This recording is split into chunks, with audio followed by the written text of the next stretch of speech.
Good morning বন্ধুরা, সকলে কেমন আছো? আশা করছি সকলে খুব ভালো আছো, সুস্থ আছো।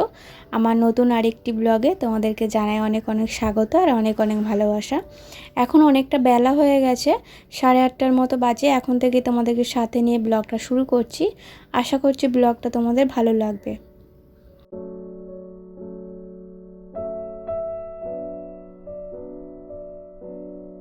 সকালের বাসি কাজকর্ম বলতে আমার শুধু ঘর দালানটা মোছা হয়েছে, এছাড়া সেরকম আর কোনো রকম কাজ হয় না। ঘরটাকে পরিষ্কার করে নিলাম, কেন বলো তো?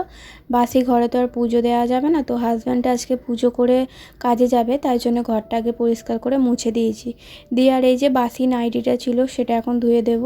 আর এই মপটা এই জায়গাটাতে শুকনো দেওয়া হয়, তো কোথায় রাখবো, তাই জন্য এখানে একটা দড়ি টাঙিয়ে রেখেছি, এর মধ্যে ঝুলিয়ে রেখেছি। আর মপটা তো বেশি দিন যাবে বলে মনে হয় না, লোহা বেরিয়ে পড়েছে আর ভেঙেও যাবে, মাঝখানটা ফাঁকা মতো হয়ে গেছে। আর টাইম কলে জল দিয়েছে, যে কটা বালতি ফাঁকা ছিল সবগুলো বালতি ভরে রাখছি। যদি কাজের আগে কাচাকুচি আজকে সেরকম করব না, দু একটা করব।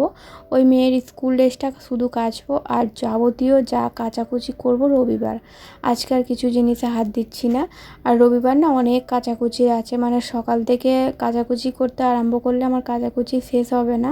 বিছানা থেকে শুরু করে মানে ঘরে পড়ার জিনিস, তারপরে মেয়ের, আমার, হাজব্যান্ডের সব কাজ কালকে কাচবো। আর কদিন তো বৃষ্টি হচ্ছিলো, সেই জন্যে সেরকমভাবে কাঁচা হয়নি বলবো না, কেচেছি, দু একটা করে কেচেছি। তো মোটা জিনিসগুলো রেখেই দিয়েছিলাম, কাচিনি বৃষ্টি হচ্ছিলো বলে।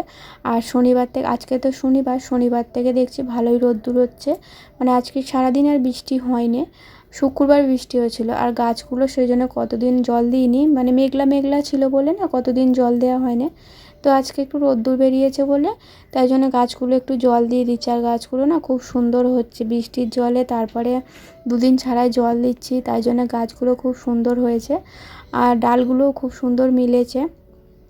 এই যে দেখো আমার রান্নাঘরের অবস্থা দেখো, সকালে চা খেয়েছি, তারপরে হচ্ছে মুড়ি ভেজানো জল খেয়েছি, সেই সব গ্লাস, চায়ের বাসন সব পড়ে আছে, রাত্রিরের বাসি বাসন সব পড়ে আছে জানো তো। তো এগুলো এখন সব ধোবো বাইরে বার করে নিয়ে।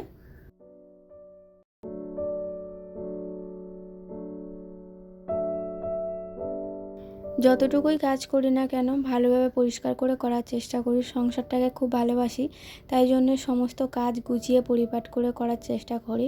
টাইম পাই না জানো তো বন্ধুরা, যেহেতু আমি হাতের কাজটা করি তার জন্য একদম টাইম হয়ে ওঠে না। তবুও রান্নার ফাঁকে ফাঁকে যেটুকুটা টাইম আমি পাই না, সেটুকুটা টাইম শুধু ঘরেই গোছাই।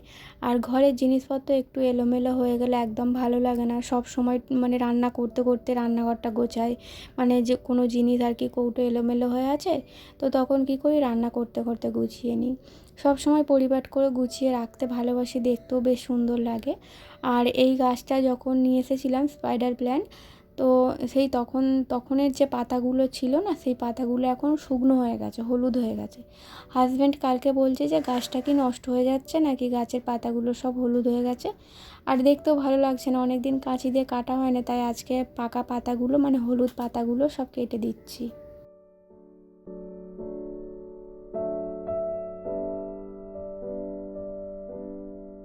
আর অনেক দিন থেকে গাছ কিনতে কিনতে যাব ভাবছি, কিন্তু যাওয়ার হয়ে উঠছে না। সেই কবে থেকে বলো তো, জন্মাষ্টমী থেকে বলছি যে গাছ কিনতে যাব, জন্মাষ্টমীর দিন যাব বলে ঠিক হলো, যাওয়া হলো না। তারপরে আবার সেই বিশ্বকর্মা পুজোর দিন ঠিক হলো, তখনও যাওয়া হলো না। জানি না আর গাছ ঘরে আনা হবে কি না। আর এই যে ধারের দুটো টব দেখতে পাচ্ছ, তো এই দুটো টব না একটু সুন্দর করে মানে ডিজাইন করেছি, দেখতে বেশ ভালো লাগছে না তো। আমার কাছে ফ্যাব্রিক রং ছিল, সেটা দিয়ে করেছি। আর বাইরের গাছগুলো তো জল দিয়েছিলাম, ভেতরের গাছগুলো জল দেওয়া হয় না। তো এগুলো মানি প্ল্যান্ট গাছগুলো জলেই থাকে যদিও, আর অনেক দিন না পাল্টানো হয় না, তো জলটা একটু শুকিয়ে এসছে, তো একটু ভর্তি করে জল দিয়ে দিলাম। তো আজকাল পাল্টাবো না, দেখি 2-3 দিন পর পাল্টাবো। কেন বলো তো, হাতের কাজটা ততদিন আমার হয়ে যাবে, তারপরে আর কোনো রকম হাতের কাজ থাকবে না, তখন আর কি একটু গাছগুলো পরিষ্কার করব। আর রান্না বান্না তো করতে হবে বলো, অনেকটা বেলা হয়ে গেল, রান্না করব, টিফিন করব। তো মেয়ে গেছে পড়তে, আজকে সকালে পড়াচ্ছে, কারণ শনিবার পড়ায় না। কি বলো তো, আগে মানে 2-3 দিন পড়াই না, তো সেই পড়াগুলো গ্যাপ ছিল, তো তার জন্যেই আজকে সকালে পড়াচ্ছে। 7টার সময় গেছে, এখন বাজে প্রায় 10টার মতো বাজে। এখনও 10টা না, 9:30 মতো বাজে, এখনও পর্যন্ত ঘরে আসেনি। তো এই রান্নাটা আমার হয়ে যাক, মানে সকালের টিফিনটা হয়ে যাক, তারপরে একবার ফোন করব। আর দেখো না, কোনো জায়গায় গিয়ে না আমি ভয়েস রেকর্ড দিতে পারছি না, কোনো দিকে আমার শান্তি নেই।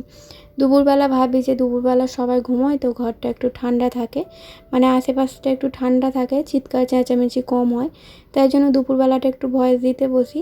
আর দেখছো দুপুরবেলাও মানে কী বলবো, আশেপাশের লোকজন ঘুমোচ্ছে না, মানে টুকটাক কুটকাট আওয়াজ হয়েই যাচ্ছে, খুব বিরক্ত লাগে জানো তো। এই একটা সময় আমি টাইম পাই দুপুরবেলাটা, আর রাত্রিরে তো আমার সময় হয় না বলবো না, সারাদিন খাটনির পর না। আর মানে কি বলবো, তখন তো আমাদের খাওয়া হয় 10টা, 10:30টার মধ্যে খাওয়া হয়, শুতে শুতে আমাদের 11টা। তারপর না আর ভালো লাগে না ভিডিও এডিট করতে, এতটা শরীরটা দুর্বল হয়ে যায়, শুধু বিছানা খুঁজি কতক্ষণে শোবো। তাই জন্য এই দুপুরবেলাটাই একটু সুযোগ পাই মানে ভয়েস দেওয়ার জন্য, তাও এদিক সেদিক থেকে আওয়াজ আসে, মাঝে মাঝে খুব অসুবিধা হয়। তো আজকের ভিডিওটা একটু ম্যানেজ করে নিয়ে দেখে নিও বন্ধুরা, কিছু করার নেই।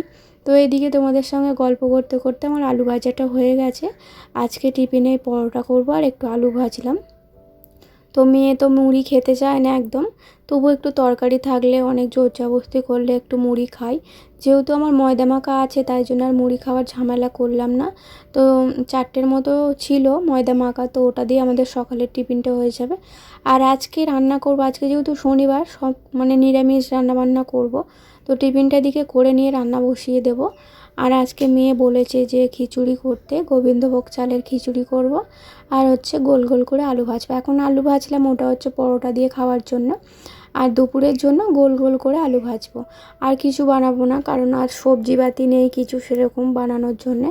সবজি নেই বলবো না, পেঁপে আর ঝিঙে আছে, ওটা দিয়ে কি আর খিচুড়ি দিয়ে কী করে করব বলো। তাই জন্য সিম্পল খাওয়া দাওয়া করব। তো খিচুড়ি হলে আমার হাজব্যান্ড একদম খেতে চায় না, তো জোর জবরদস্তি খায় আর কি। ওর খিচুড়ি খেলে একদম হজম হতে চায় না, বিশেষ করে গরমের সময়।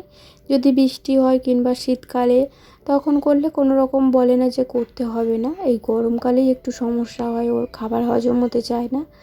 তো যাই হোক, ওদিকে টিফিন খেয়ে মেয়েকে ফোন করেছিলাম, মেয়ে আস্তে আস্তে 10:30 বেজে গিয়েছিলো। তারপর টিফিন করে আর এই যে এখন রান্না বসাবো।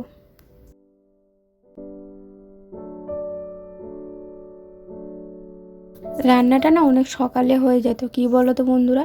তো আগের দিন তো ভেবে রাখি কি রান্না করব না করব, আর কালকে না একদম খেয়াল ছিল না যে চাল ছিল না, মানে গোবিন্দভোগ চালটা তো আমি শুক্রবার রাত্রিরে এনে রাখি, যেদিন আর কি খিচুড়ি বানাই। তো কালকে কী হয়েছে একদম মনে ছিল না, তাই জন্য আনা হয়নি। আর আমাদের এখানে দোকানগুলো না, মুদিখানার দোকানগুলো অনেক লেটে খোলে জানো তো, প্রায় 9টা 8:30 এরকম সময় খোলে। তো তাই জন্য আজকে রান্নাটা বসাতে অনেকটা লেট হয়ে গেলো। এতক্ষণও কিন্তু আমার রান্না বান্না সব হয়ে আমি হাতের কাছে বসে পড়তাম। তো কিছু করার নেই, এই যে চাল ছিল না, ডাল ছিল না, সেগুলো আনতে হলো। তো হাজব্যান্ড আজকে মানে যে কটা মুদিখানা দোকানের জিনিস বাকি আছে সেগুলো আনবে। তো বন্ধুরা চলো, আজকের ব্লগটা এই পর্যন্তই, টাটা।